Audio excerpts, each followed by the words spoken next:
सास जितनी निर्दयी थी, उतना ही निर्दय अपने बेटे अजय को भी कर दिया था। दुल्हन होकर भी नेहा अपने पति की राह नहीं देखती थी। नेहा अपने पति से बहुत डरती थी। मन ही मन में भगवान का जाप जप रही थी कि उसका पति आज घर पर आए ही नहीं।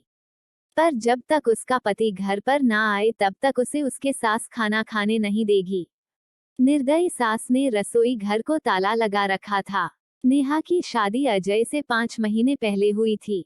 नेहा के माँ बाप नहीं थे। 12वीं की पढ़ाई होते ही उसके चाचा चाची ने उसकी शादी करवा दी। नेहा की जिम्मेदारी से उसके चाचा चाची मुक्त हो गए। उसकी चाची ने उसे 4 दिन के लिए मायके में त्योहार मनाने के लिए बुलाया भी नहीं। उसकी शादी करके जिम्मेदारी से मुक्त हो गए बस। नेहा के ससुराल में उसकी सास सुमित्रा, पति अजय और ननद मोनिका, जिसकी सगाई कर दी थी। छोटा सा परिवार था। सुखी और शांतिपूर्ण गृहस्थी के सपना लेकर नेहा इस घर में आई थी। पर सपना तो सपना ही होता है। हर बार सपना सच होना कम मुमकिन होता है। उसका भी सुखी गृहस्थी का सपना तो सपना ही रह गया। नेहा की उम्र 18 की पूर्ण हो गई थी और अजय 30 का था। दोनों के बीच में 12 साल का अंतर था। सास सुमित्रा ने नेहा के लिए 10 नियम बनाए थे। सुबह 4 बजे उठकर पूरे घर की साफ सफाई करना, बाद में नहाकर भगवान की पूजा करने के बाद में रसोई में जाना और हमेशा सर पर पल्लू रहना, सबसे पहले खाना ना खाना। अमृता को यह नियम पालन करने ही पड़ते थे। पर अभी उम्र ही क्या थी उसकी। उस वक्त उसके हाथ से अगर भूल हो भी जाती तो उसका पति या उसकी सास या फिर उसकी ननद उसे सजा देते ही देते थे। उसे मारने की भी कोई कमी नहीं रखते थे। उससे 5 साल बड़ी नंद मोनिका उस पर हाथ उठाने के लिए आगे पीछे भी नहीं सोचती थी। शादी को 10-12 दिन हुए थे। हर रोज अजय 8 बजे तक आ जाता था। पर उस दिन 10 बजे गए थे तब भी अजय आया नहीं था। नेहा को बहुत जोर की भूख लगी थी। उसने खुद के लिए थाली बनाई और रसोई में खाने के लिए बैठी। अभी पहला ही निवाला मुंह में डाल रही थी कि तभी उसकी सास ने देख लिया। उस पर उसकी सास बहुत चिल्लाई। वो नेहा से सहन नहीं हुआ। तभी नेहा बोली, वह अभी तक नहीं आए, मुझे बहुत भूख लगी थी, इसलिए खाने के लिए बैठी। सास कुछ बोलने वाली थी तभी मोनिका आगे आई और नेहा को चांटा मार दिया। तुम्हारी हिम्मत कैसे हुई मेरी माँ के सामने बोलने की?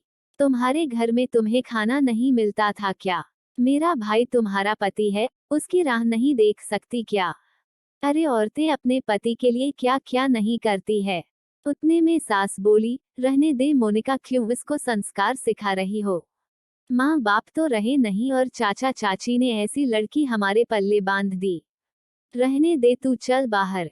मैं ही रसोई में ताला लगा देती हूँ और नेहा को रसोई से बाहर धकेल कर ताला लगा देती है। नेहा आंखों में आंसू लेकर बस देखती ही रह गई। 11:30 अजय घर आया। तभी सुमित्रा और मोनिका ने मिर्च मसाला लगाकर नेहा के खिलाफ भड़काया। उसने गुस्से में आकर अमृता को थप्पड़ मारा। नेहा को उस दिन खाना भी मिला नहीं। आज की ही बात है। नेहा को बहुत जोर की भूख लग रही थी। पर अजय तो 10 बजे के पहले आने वाला नहीं था और नेहा को भूख सहन नहीं हो रही थी।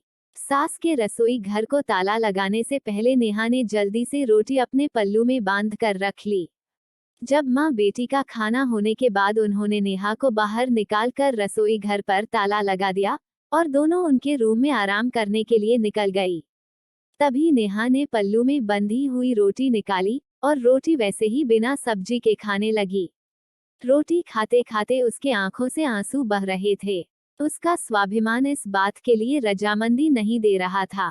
ठीक उसी समय सास सुमित्रा कोई काम के लिए उधर आई और उसने नेहा को रोटी खाते हुए देख लिया। बस फिर क्या, तमाशा चालू हो गया और उस वजह से नेहा भगवान से प्रार्थना कर रही थी कि अजय घर पर आए ही नहीं, क्या पता आज वो क्या करेगा।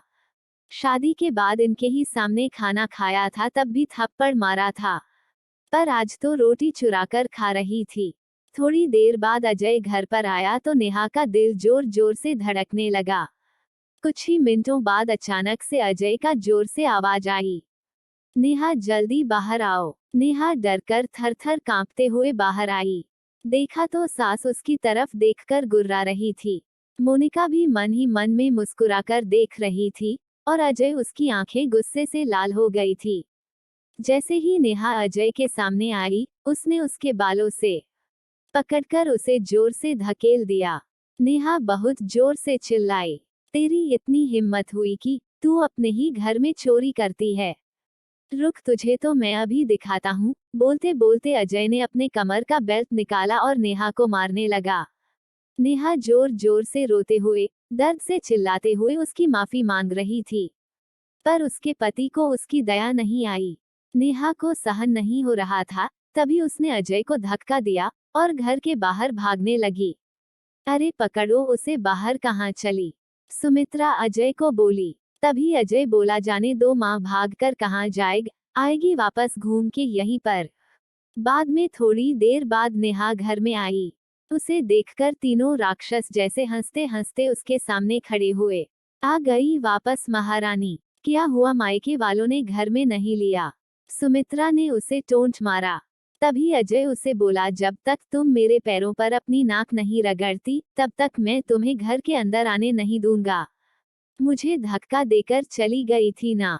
हाँ भैया, इतनी जल्दी से माफ मत करना। अब अगर इसे माफ किया ना तो कल ये सिर पर चढ़कर नाचने लगेगी। ऐसी लड़की का क्या भरोसा? अरे भरोसा तो अभी हमें तो तुम पर भी नहीं रहा। जो अपनी भाभी का सम्मान नहीं कर सकती, वह लड़की हमारे घर का क्या मान बढ़ाएगी? अचानक नेहा की पीठ के पीछे से मोनिका के होने वाले ससुर की आवाज आई और वह अंदर आए।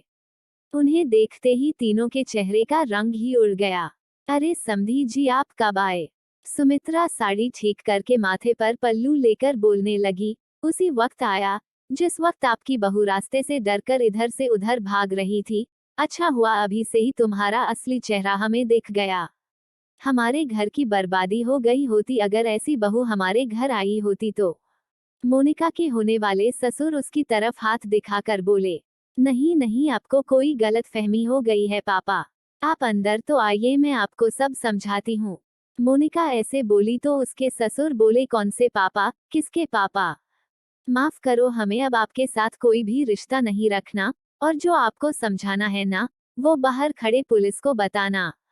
अचानक पीछे से पुलिस अंदर आई। पुलिस को देखकर उन तीनों की बोलती ही बंद हो गई। क्या बोले कुछ समझ नहीं आ रहा था। तभी सुमित्रा नर्म आवाज से नेहा को बोली, अरे बहू, छोटी बात पर कोई पुलिस को बुलाता है क्या? और ऐसी छोटी बड़ी परीक्षा हर एक औरत को शादी के बाद देनी ही पड़ती है। माफ कीजिए सासू जी, मुझे ऐसी परीक्षा देने का कोई शौक नहीं है। मैंने शादी थप्पड़ खाने के लिए नहीं की थी। और यह ऐसा कैसा ससुराल जहां मुझे रोटी भी चुराकर खानी पड़ती थी? आपने मुझे कमजोर समझा था क्या? मेरा मायका नहीं है, पर मैं कमजोर नहीं हूँ। अभी यही संस्कार अपने बच्चों को जेल में देना। अंत में पुलिस ने उन तीनों को पकड़कर जेल के अंदर डाला। मोनिका की ससुराल वालों ने शादी तोड़ दी और नेहा को एक स्वयंसेवक संस्था ने आगे जाने का मार्ग दिखाया। नेहा संस्था के साथ में काम करके लोगों को घर में होने वाली घरेलू हिंसा के बारे में जागरूकता फैलाने लगी। उसने अभी सही मायने में जिंदगी की नई शुरुआत की। मेरे प्यारे दोस्तों, आपको कहानी कैसी लगी, हमें कमेंट करके जरूर बताइए।